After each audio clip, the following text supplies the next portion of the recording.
नमस्कार। राति 8 बजेको जनता समाचारमा स्वागत छ। म प्रतिमा चौधरी। म कावेरी पौडेल। सबैभन्दा पहिले प्रमुख समाचार। प्रधानमन्त्री शेरबहादुर देउवाद्वारा अपराध र अवांछित गतिविधि निस्तेज गर्न प्रहरी दृढ संकल्पित रहेको चर्चा। उच्च मनोबलका साथ कार्य सम्पादनमा खटिने अपेक्षा। बिहिबारदेखि देशभरका अदालतमा दशैं बिदा सुरु। बन्दी प्रत्यक्षीकरणको रिटको भने सुनवाई हुने। नेपाल राष्ट्र बैंकद्वारा बैंक तथा वित्तीय संस्थालाई 20 अर्ब उपलब्ध गराइँदै 14 दिनको रिपो। चीनद्वारा ताइवानको निर्वाचित सरकारलाई विखण्डनवादीको संज्ञा। चीन ताइवानमाथि आक्रमण गर्न समर्थ रहेको ताइवानी रक्षा मन्त्रीको भनाई। चितवन टाइगर्स IPL T20 प्रतियोगिताको फाइनलमा प्रवेश। दोस्रो क्वालिफायरमा भैरहवा र पोखरा भिड्ने।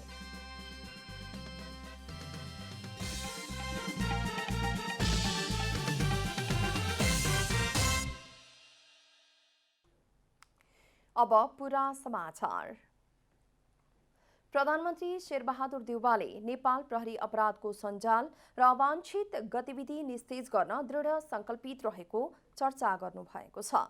66औं प्रहरी दिवस 2078 का अवसरमा प्रहरी प्रधान कार्यालय नक्सालमा भएको कार्यक्रममा प्रधानमन्त्री देउवाले निष्पक्ष अनुसन्धान र कानून कार्यान्वयन कानूनी राज्यका आधार भएको तथा निष्पक्ष अनुसन्धानले पीडितलाई न्याय दिलाउनुका साथै राज्यमा दण्डहीनताको अन्त्य गर्न समेत मद्दत पुग्ने बताउनुभयो।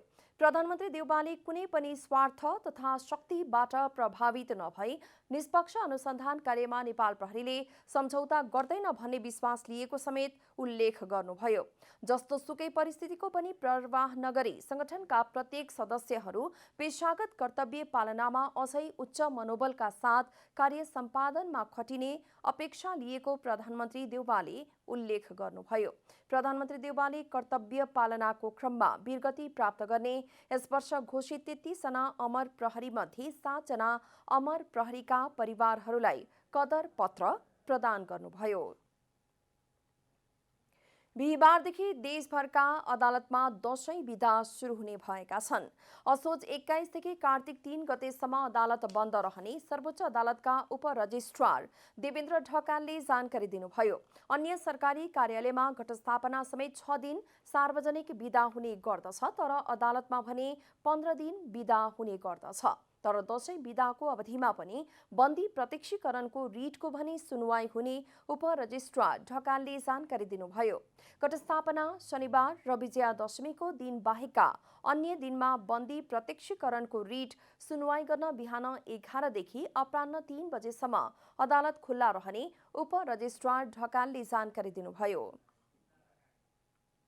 प्रदेश 1 का मुख्यमन्त्री भीम आचार्यले निर्वाचनसम्म संयुक्त सरकार बनाएर अघि बढ्न आग्रह गर्नुभएको छ। बुधबार प्रदेश 1 को प्रदेश सभा भवन उद्घाटन गर्दै वहाँले संयुक्त सरकार बनाउन आग्रह गर्नुभएको हो। मुख्यमन्त्री आचार्यले सरकारले संविधान नमिच्ने र संविधान अनुसार सरकारले विश्वासको मत लिने दावी समेत गर्नुभयो। 2074 सालको निर्वाचनको परिणाम मङ्सिरमा आए पनि सरकार परिवर्तन गर्न फागुनसम्म कुर्नु परेको उल्लेख गर्दै प्रदेश सरकारले विश्वासको मत लिने बताउनुभयो। राष्ट्र निर्माण गर्ने सबैको साझा लक्ष्य भएकाले सरकार निर्माणमा सहभागी हुन सबै राजनीतिक दललाई आग्रह समेत गर्नुभयो। पार्टी केन्द्रमा विभाजन हुँदा सबै क्षेत्रमा विभाजन नहुने भन्दै उनले विभाजनको पत्र आएपछि संसदले प्रक्रिया सुरु गरेको पनि बताउनुभयो।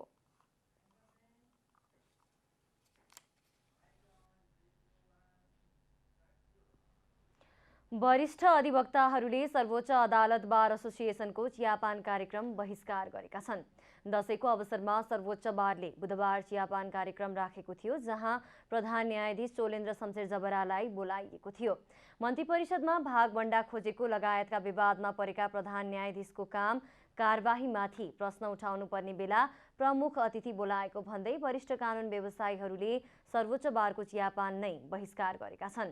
आफूहरूले संगठित रूपमा नभई सो विवेकले चियापानमा नगएर सन्देश दिएको बताएका छन्। वरिष्ठ अधिवक्ताहरूले बहिष्कार गर्ने पूर्व सूचना पाएपछि प्रधान न्यायाधीश जबरा चियापान कार्यक्रममा सहभागी हुनु भएन। प्रदेश 2 का मुख्यमन्त्री लालबाबु राउतले 2/3 समर्थन पाएका छन्। जनता समाजवादी पार्टी विभाजन भएर लोकतान्त्रिक समाजवादी पार्टी बनेपछि मुख्यमन्त्री राउतले बुधबार विश्वासको मत मागेका थिए। प्रदेशसभामा भएको मतदानमा राउतको पक्षमा 77 मत परेको छ। यो कुल प्रदेशसभा सदस्य संख्या 104 को 2/3 हो। राउतलाई उनकै दल जसपासँगै सरकारमा रहेका नेपाली कांग्रेस र माओवादी केन्द्र तथा 5 दलीय गठबन्धनमा रहेको एकीकृत समाजवादीका सांसदहरूले मत दिएका छन्। मुख्यमन्त्री राउतको विपक्षमा 23 मत परेको छ। राउतको विपक्षमा लोसपा र नेकपा एमालेका सांसदहरूले मत दिएका थिए। प्रमुख प्रतिपक्षी दल लोकतान्त्रिक समाजवादी पार्टी लोसपाले मुख्यमन्त्री राउतको राजीनामाको माग गर्दै आएको थियो। अख्तियार दुरुपयोग अनुसन्धान आयोगले प्रदेश कार्यालयमा छापा मारेपछि अनुसन्धानलाई सहयोग गर्न मुख्यमन्त्री राउतले राजीनामा दिनुपर्ने माग गरेका थिए।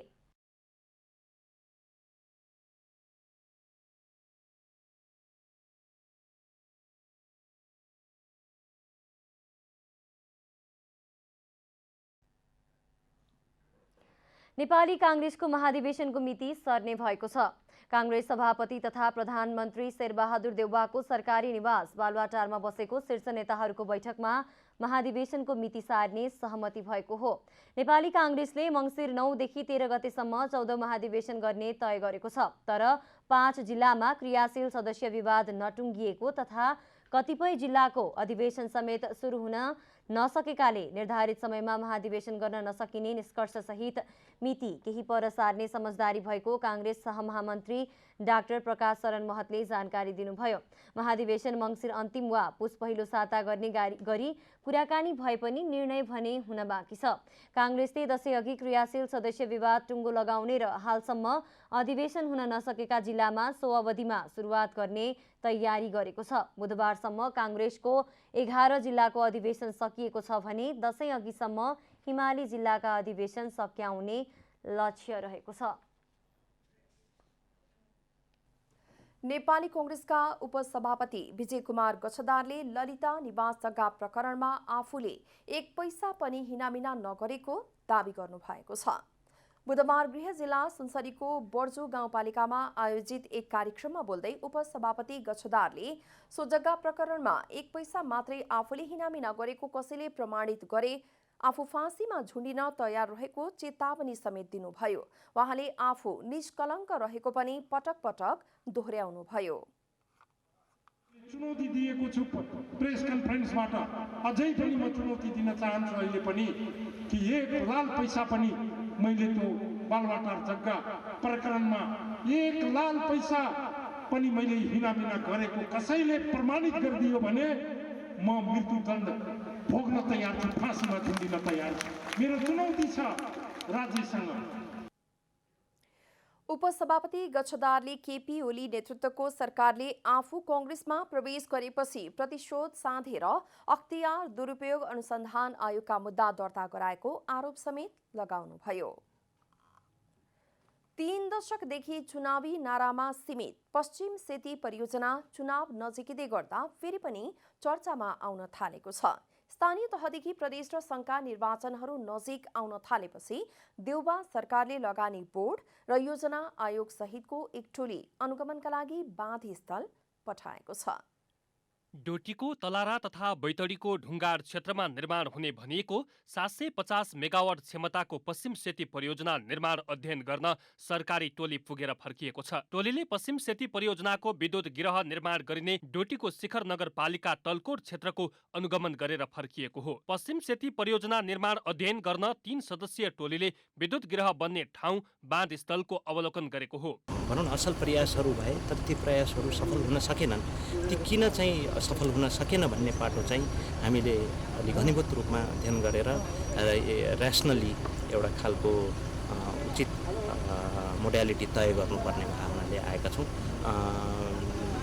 सरोकारवाला र यहाँका बासिन्दाको आकाङ्क्षा पूर्ति गर्न र आर्थिक समृद्धिको लागि। टोलीमा राष्ट्रिय योजना आयोगका उपाध्यक्ष डाक्टर शिव पौडेल, लगानी बोर्डका प्रमुख कार्यकारी अधिकृत सुशील भट्ट, ऊर्जा सचिव देवेन्द्र कार्की सहितका प्राविधिक रहेका थिए। र यहाँका जनताहरूको माग के हो भने पश्चिम सेती बनाउने कुरामा मात्र यहाँका मान्छेलाई उत्तिकै नपारौँ, बनाउने हो भने यथाशक्ति बनाऊ, होइन भने यहाँका जनताहरू शिक्षामा, स्वास्थ्य, खानेपानी, जस्तै खेतीले वर्षेनी कटान गरिरहेको छ, यसलाई व्यवस्थापन गर्ने, तत्कालको व्यवस्थापन गर्ने, बाटोको व्यवस्थापन गर्ने। निर्माण स्थलका बासिन्दा तथा जनप्रतिनिधिले दशकौं पहिलादेखि परियोजना निर्माण हुने सपना सजाएको भए पनि निर्माण नहुँदा अहिले आशा मारेका छन्। यो वा त्यो रूपले सरकारले चाहिँ आफैले यसलाई चाहिँ सञ्चालन गर्नुपर्छ, यसलाई चाहिँ रोक्नु हुँदैन। यो एउटा चाहिँ सुदूरपश्चिमको चाहिँ एउटा विकासको बाटो खुल्छ भन्ने चाहिँ हाम्रो चाहिँ नेपाल सरकारसँग माग हो र यो सञ्चालन हुनुपर्छ। सन् 1981 देखि पश्चिम सेती परियोजनाको निर्माण चर्चा सुरु भएको थियो। त्यति बेला फ्रान्सेली संस्था स्वगृहको र 1994 मा नेपाल सरकारको विद्युत विकास केन्द्र र अस्ट्रेलियन बहुराष्ट्रिय कम्पनी स्मेक बीच समझदारी पत्रमा हस्ताक्षर भएको थियो। सन् 1997 मा नेपाल सरकार र वेस्ट सेती हाइड्रो बीच 750 मेगावाट आयोजना निर्माण गर्ने सम्झौतामा हस्ताक्षर भएको थियो। तर निर्वाचन आएपछि मात्रै चर्चामा आउने पश्चिम सेती परियोजना अझै बन्नेमा टुङ्गो छैन। डडेलधुराबाट ललित बोहराको रिपोर्ट। पछिल्लो 24 घण्टामा नेपालमा 1043 जनामा कोरोना संक्रमण पुष्टि भएको छ भने 12 जनाको मृत्यु भएको छ। बुधबार 891 जना कोरोना संक्रमण मुक्त भएका छन्। हाल देशभर 16,194 जना सक्रिय संक्रमित रहेका छन्। गत 24 घण्टामा 11,165 पीसीआर तथा 4,300 एन्टिजेन परीक्षण भएका छन्। त्यस्तै पछिल्लो 24 घण्टामा काठमाडौँ उपत्यकामा थप 440 जनामा कोरोना संक्रमण पुष्टि भएको छ। स्वास्थ्य मन्त्रालयका अनुसार काठमाडौँमा 344, भक्तपुरमा 35 र ललितपुरमा 61 जना संक्रमितहरू थपिएका छन्। सुर्खेतका व्यापारीहरूलाई सुर्खेत उद्योग वाणिज्य संघले दशैं, तिहार, छठ जस्ता नेपालीका ठूला चाडपर्वहरूलाई लक्षित गर्दै सहुलियत दिन आग्रह गरेको छ। संघ अन्तर्गत विभिन्न वस्तुगत समितिहरूलाई बोलाएर छलफल गरेपछि सहुलियत दिन भनिएको हो, तर त्यहाँका व्यवसायीहरूले भने छुट दिन नसक्ने बताएका छन्। सुर्खेतका व्यापारीहरूलाई सुर्खेत उद्योग वाणिज्य संघले दशैं, तिहार, छठ जस्ता पर्वहरूमा उपभोक्तालाई छुट दिन आग्रह गरे पनि सुर्खेतका व्यापारीहरूलाई सुर्खेत उद्योग वाणिज्य संघले दशैं, तिहार, छठ जस्ता पर्वहरूमा उपभोक्तालाई छुट दिन आग्रह गरे तापनि व्यापारीले अस्वीकार गरेका छन्। दशैंमा बढी खपत हुने खाद्यान्न, नुन, तेल, तरकारी, फेन्सी कपडा, फलफुल तथा माछा मासुमा सक्ने गरी सहुलियत दिन संघले आग्रह गरेको थियो। साथै अन्य पसलहरूले पनि उपभोक्तालाई राहत पुग्ने गरी आफ्नो क्षमता अनुसारको सहुलियत दिन भनेको हो। 10 देखि 25, 30, 35% छ जुन चाहिँ कम्पनीको अफर पनि हुन्छ र त्यो कम्पनीको अफर छोडेर हाम्रो व्यवसायले 2 देखि 10% दिन सक्ने प्रावधान छ। र सम्पूर्ण आम उपभोक्ताहरूलाई म यही सूचना मार्फत के जानकारी गराउँछु भने कम्पनीले दिएको अफर भन्दा अन्य अफर तपाईहरुले 2% देखि लिएर 10% मागेर लिनुहोला। संघ अन्तर्गत रहेका विभिन्न वस्तुगत उपसमितिका पदाधिकारीहरूले आफूहरूले सक्ने जति सहुलियत दिने प्रतिबद्धता पनि जनाएका छन्। तर वीरेन्द्रनगरका व्यापारीहरूले भने सहुलियत दिन नसक्ने बताएका छन्। 10% मुनाफामा आफूहरूले ग्राहकहरूलाई सहुलियत दिन नसक्ने व्यापारीको तर्क रहेको छ। अब यो कोरोनाले थला परेको बेलामा अब एक त व्यापार पनि छैन, अर्को कुरो अब हामीलाई अब दिन सक्ने उपाय पनि छैन कि अब किनभने 2-4 रुपियाँ जोडेर बेच्नुपर्ने हुन्छ। त्यसमा के छुट दिने, के आफूले खाने। अनि हामी एक त हामीलाई कोरोनाको उसले गर्दा हामी 5 वर्ष 10 वर्ष अझ पछाडि नै परिरहेका छौँ होइन। त्यसले गर्दाखेरि पनि हामीले यो चाहिँ दिन सक्दैनौँ। अलिकति अब तपाईँको 1-2% फाइदा लिएर घरबाट तिर्नुपर्छ, आफ्नो पेट पाल्नुपर्ने अवस्था कसरी छ भन्ने माथिल्लो निकायले बुझ्दैन। संघले सहुलियतमा सामान बिक्री गर्न भनिसकेको छ। यद्यपि व्यापारीहरूले कुनै सहुलियत नदिएर पुरानै मूल्यमा सामान बिक्री वितरण गरिरहेका छन्। दशैंमा वीरेन्द्रनगरका कुनै पनि व्यापारीहरूले सहुलियतमा सामान दिएको देखिँदैन। हरेक खाद्य तथा किराना पसल अनुसार फरक फरक मूल्यमा सामानहरूको बिक्री वितरण भइरहेको छ। सुर्खेतबाट नवीन सुवेदीको रिपोर्ट। वाणिज्य आपूर्ति तथा उपभोक्ता संरक्षण विभागले काठमाडौँ न्युरोडका 5वटा पसलहरूलाई कारबाही गरेको छ। पसलहरू नियमानुसार सञ्चालन नभएको पाइएपछि न्युरोडको खिचापोखरीका 5 पसलहरूलाई विभागले कारबाही गरेको हो। कारबाहीमा परेका 3वटा पसलहरूले दर्ता नै नगरिकन पसल सञ्चालन गरेको पाइएपछि विभागले 15-20 हजार रुपैयाँका दरले कारबाही गरेको वाणिज्य आपूर्ति तथा उपभोक्ता संरक्षण विभागका निरीक्षण अधिकृत अमित कुमार झाले बताउनुभयो।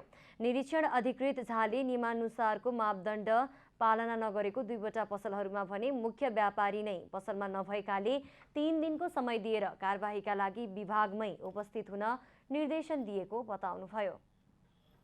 आज टोटल 7वटा पसलहरूमा हामीले अनुगमन गर्यौँ।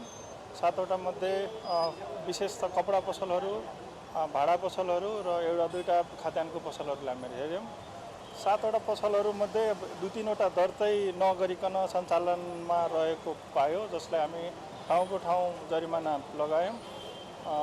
कसैलाई 15,000 कसैलाई 20,000को दरले जरिमाना लगाइयो।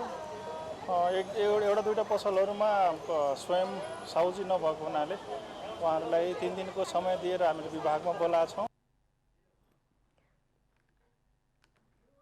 सरकारले चाडपर्वलाई लक्षित गरी बजार अनुगमनलाई तीव्रता दिइरहेको छ। विभागको तर्फबाट चाडपर्वलाई लक्षित गरी व्यापारीहरूले ग्राहकहरूलाई नठगुन र बिक्री गरिएका सामग्रीहरूको गुणस्तर जाँच गर्न प्रत्येक दिन जसो अनुगमन गरिरहेको छ।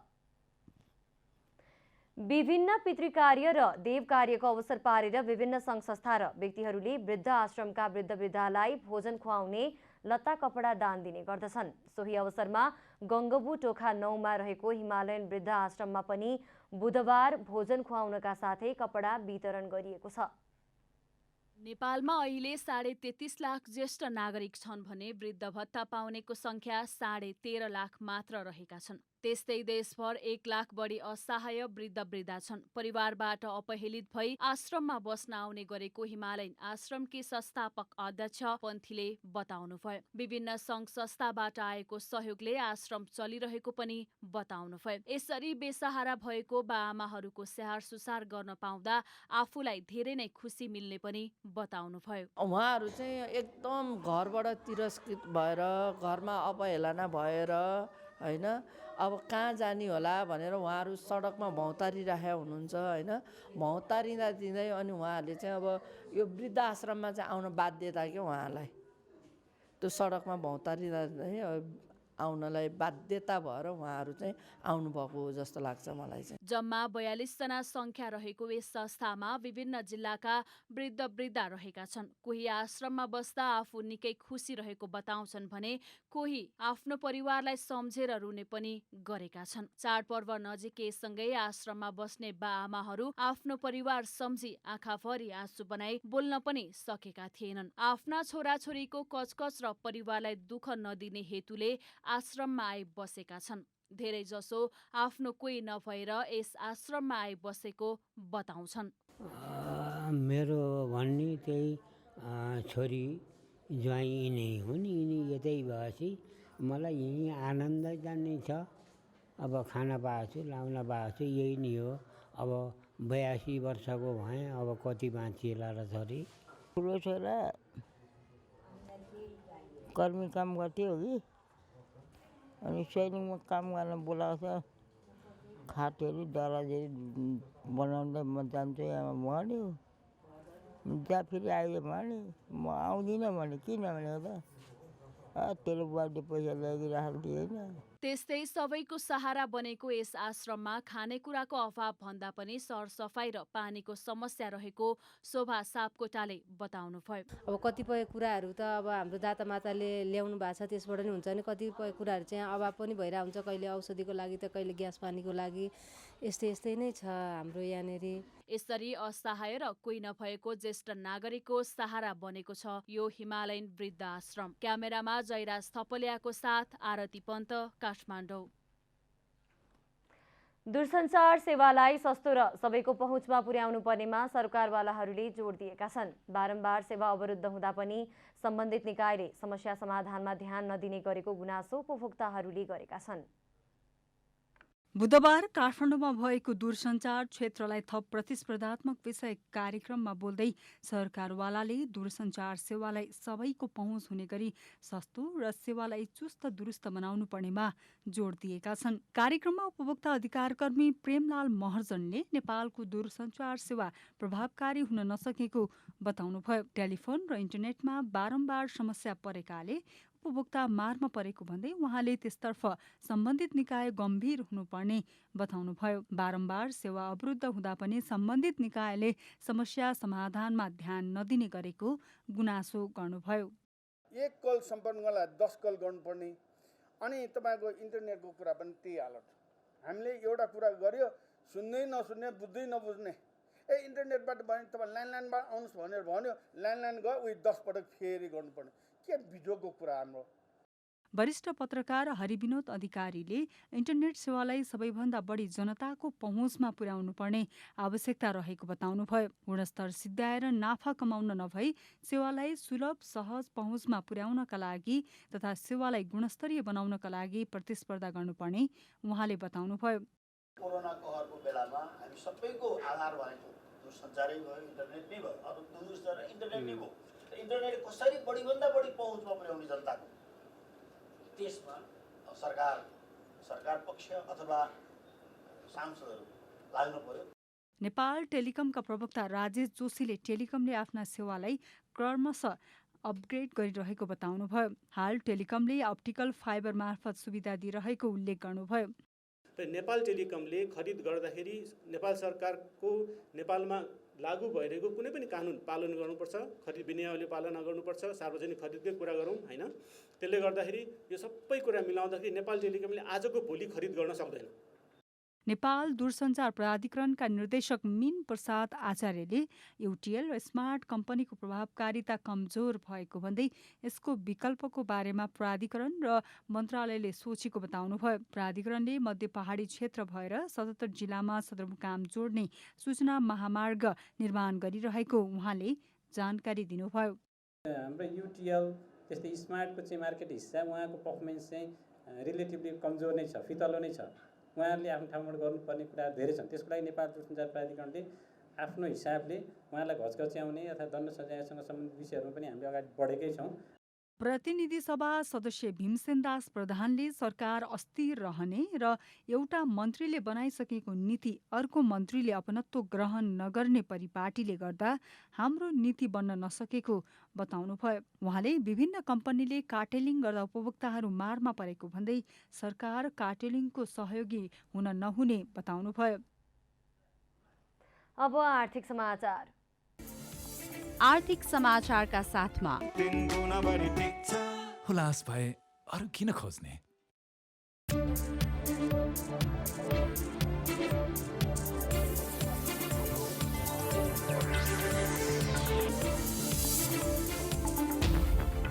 नेपाल राष्ट्र बैङ्कले बैङ्क तथा वित्तीय संस्थाहरूलाई 20 अर्ब रुपियाँ उपलब्ध गराउने भएको छ। देशको आर्थिक क्षेत्रमा देखिएको आर्थिक तरलता न्यूनीकरण गर्न नेपाल राष्ट्र बैङ्कले रिपो मार्फत बैङ्क तथा वित्तीय संस्थाहरूलाई रकम दिन लागेको हो। 14 दिनका लागि उपलब्ध गराइने पैसाका लागि बैङ्क तथा वित्तीय संस्थाहरूले प्रतिस्पर्धा गर्नुपर्ने हुन्छ। जसले बढी ब्याज कबुल गर्छ उसले उक्त रकम पाउनेछ। रिपोको ब्याज स्थायी तरलता सुविधाको 5% भन्दा कम हुन्छ। पछिल्ला दिनमा जारी भएका रिपोहरूको ब्याज 5% भन्दा थोरै बिन्दु कम मात्रै तय हुने गरेको छ। स्थायी तरलता सुविधाको 5% स्थिर हुन्छ। रिपोमा बैङ्कहरूले 4.96% सम्म ब्याज हालेका थिए। रिपो राष्ट्र बैङ्कले आफ्नो अनुकूलमा जारी गर्छ भने स्थायी तरलता सुविधा बैङ्कहरूले मागेकै बेला पाउँछन्। अहिले प्रणालीमा 80 अर्ब रुपियाँ भन्दा बढी तरलताको अभाव रहेको छ।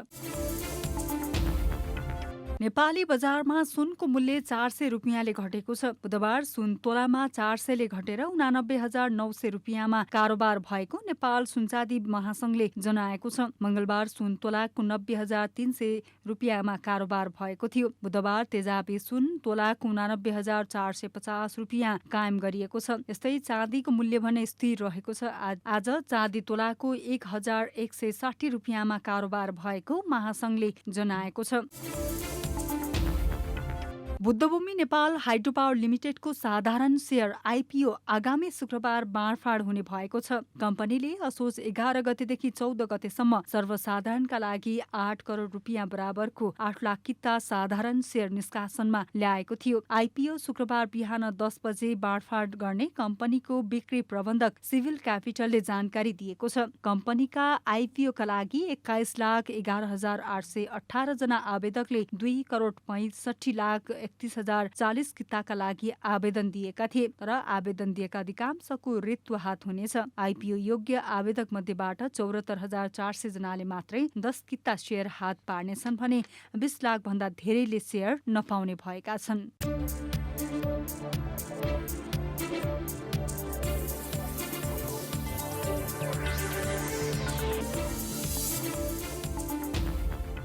अब खेलकुद समाचार।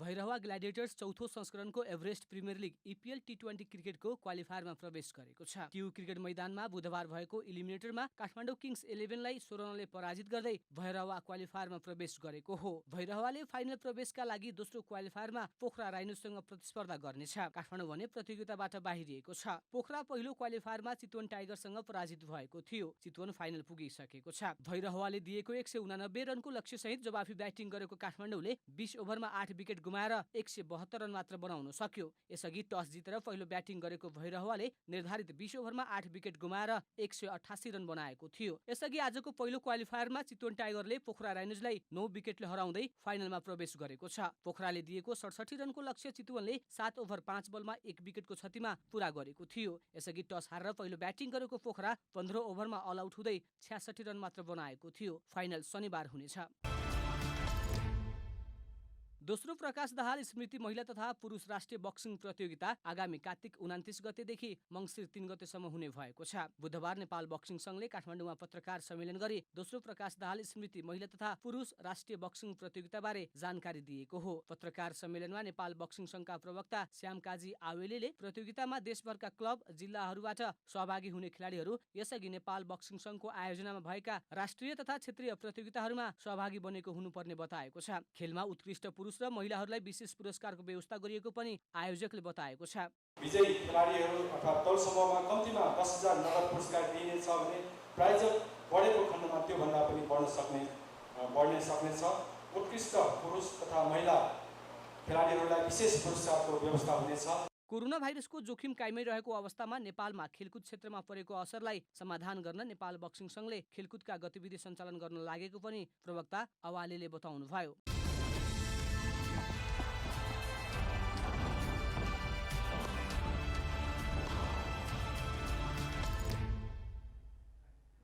अब मौसम समाचार।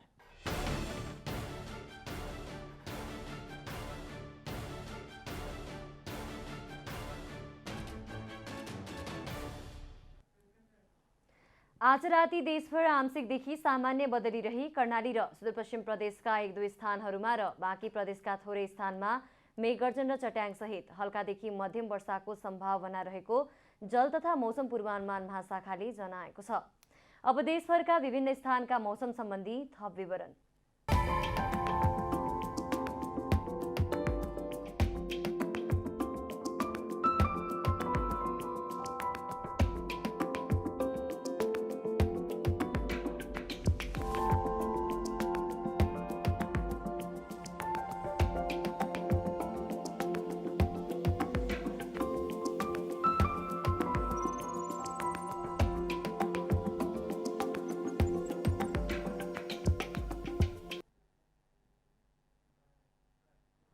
अन्त्यमा आजको डायरी। प्रधानमन्त्री शेरबहादुर देउवाले नेपाल प्रहरी अपराधको सञ्जाल र अवांछित गतिविधि निस्तेज गर्न दृढ संकल्पित रहेको चर्चा गर्नु भएको छ। 76औं प्रहरी दिवस 2078 का अवसरमा बोल्दै प्रधानमन्त्री देउवाले निष्पक्ष अनुसन्धान र कानून कार्यान्वयन कानूनी राज्यका आधार भएको तथा निष्पक्ष अनुसन्धानले पीडितलाई न्याय दिलाउनुका साथै राज्यमा दण्डहीनताको अन्त्य गर्न समेत मद्दत पुग्ने बताउनुभयो। बिहिबारदेखि देशभरिका अदालतमा दशैं बिदा सुरु हुने भएका छन्। असोज 21 देखि कार्तिक 3 गतेसम्म अदालत बन्द रहनेछ। अन्य सरकारी कार्यालयमा घटस्थापना समेत 6 दिन सार्वजनिक बिदा हुने गर्दछ। अदालतमा भने 15 दिन बिदा हुने गर्दछ। तर दशैं बिदाको अवधिमा पनि बन्दी प्रत्यक्षीकरणको रिटको भने सुनवाई हुनेछ। पछिल्लो 24 घण्टामा नेपालमा 1043 जनामा कोरोना संक्रमण पुष्टि भएको छ भने 12 जनाको मृत्यु भएको छ। आज 891 जना कोरोना संक्रमण मुक्त भएका छन्। हाल देशभर 16,194 जना सक्रिय संक्रमित रहेका छन्। ताइवानका रक्षा मन्त्रीले चीन सन् 2025 सम्म ताइवानमाथि पूर्ण मात्रामा आक्रमण गर्न सक्षम हुने बताएका छन्। रक्षा मन्त्री च्यू कुचेङले अहिलेको तनावलाई 40 वर्ष यताकै सबैभन्दा खराब भन्दै चीन अहिले नै ताइवानमाथि आक्रमण गर्न समर्थ रहेको समेत बताएका छन्। बैरहवा ग्ल्याडिएटर्स चौथो संस्करणको Everest premier league EPL T20 क्रिकेटको क्वालिफायरमा प्रवेश गरेको छ। आज भएको इलिमिनेटरमा काठमाडौँ किङ्स 11लाई 16 रनले पराजित गरेको हो। बैरहवाले फाइनल प्रवेशका लागि दोस्रो क्वालिफायरमा पोखरा राइनोसँग प्रतिस्पर्धा गर्नेछ। काठमाडौँ भने प्रतियोगिताबाट बाहिरिएको छ।